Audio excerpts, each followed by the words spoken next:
साहेब, देशातील संशोधन आणि नवप्रकल्पांना प्रोत्साहन देण्यासाठी पंतप्रधान नरेंद्र मोदी यांनी 1,00,000 कोटींची घोषणा केलेली आहे. एकंदरीत यामध्ये एआयचा देखील समावेश आहे.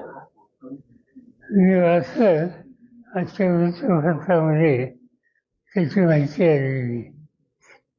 गेले जवळपास 1.5 ते 2 वर्ष आम्ही काही लोक राज्य सरकार, केंद्र सरकार यांना या रस्त्याने जायची गरज आहे हे सांगतोय. एआयचा विषय जो आहे हे तंत्रज्ञान जगाने स्वीकारले. ते शेतीसाठी, ते आरोग्यासाठी आहे, उद्योगासाठी आहे, नगरविकासचे जे प्रश्न असतात, म्युन्सिपाल्टी, कॉर्पोरेशन, त्याच्यासाठी आहे. आणि ही उपयुक्तता लक्षात घेऊन केंद्र आणि राज्य सरकारने निकाल घेतले पाहिजेत हा आमचा आग्रह आहे.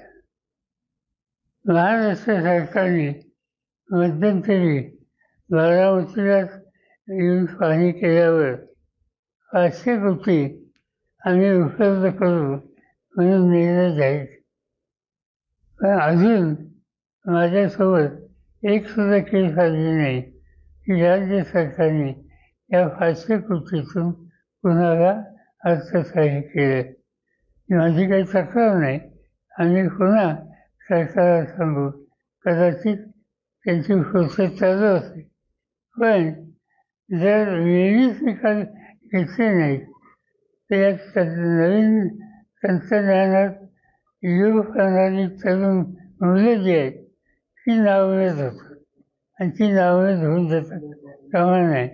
आज जे एआयच्या संबंधी केंद्र आणि राज्य सरकारने धोरणात्मक निर्णय जाहिरातीच्याद्वारे प्रसिद्ध केला आहे त्याचं मी स्वागत करतो. शेतकऱ्यांना पीक विमा योजनेतून ₹1, ₹2, ₹5, ₹21 अशी रक्कम जमा झालेली आहे. एकंदरीत शेतकऱ्यांनी ज्यावेळेस कृषी मंत्री शिवराज सिंह चौहान यांच्याकडे हे केलं असता त्यांनी नाराजी दर्शवलेली आहे. चौकशीचा आदेश देखील दिलेला आहे.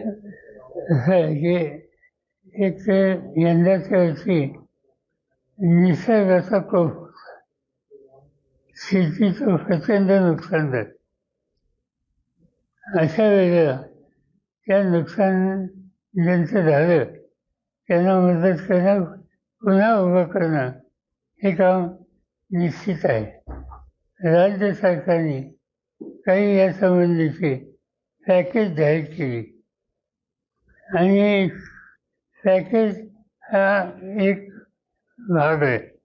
दुसऱ्या बाजूने शेतकऱ्यांनी विमा उचलला होता.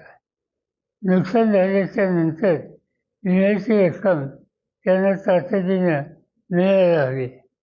काही तक्रारी माझ्याकडे अशा आल्या की ₹5, ₹3, ₹2 अशी मदत विम्याने दिली.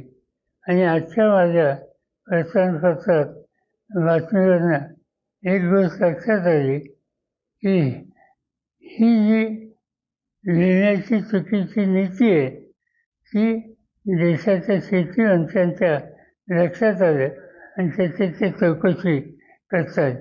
माझं म्हणणं एकच आहे, चौकशी करायची ते काही करा. आता शेतकरी संकटात लवकरात लवकर त्याला मदत आणि त्याला उभं करा. साहेब, आज निवडणूक आयोगाची 4 वाजता पत्रकार परिषद होत आहे. मला माहिती आहे कशावर. आज एक शक्यता आहे की स्थानिक स्वराज्य संस्थेच्या निवडणुकीसंदर्भात आचारसंहिता लागण्याची शक्यता आहे. दुसऱ्या बाजूने राज ठाकरे यांनी दुबार मतदानाचा प्रश्न घेतलेला आहे हिंदू मराठा मतासंदर्भात. आणि दुसऱ्या बाजूने काल आशिष शेलार मंत्री त्यांनी देखील मुस्लिम दुबार मतदार आहेत यांच्यावरती विरोधक बोलत नाहीत अशी पत्रकार परिषद घेऊन आरोप केलेला आहे. राज्यात सामाजिक ऐक्य कसं राहील ही खबरदारी सगळ्यांनी घेतली पाहिजे. आणि विशेषतः सरकारमध्ये जे आहेत त्यांचं कर्तव्य याच्यात जास्त आहे. जर राज्य सरकारच्या मंत्रिमंडळाचा एक सिनियर मंत्री जर या धार्मिक आणि जातीयवाद वाढेल अशा प्रकारचं नियोजन करत असेल तर ते राज्याच्या हिताचं नाही.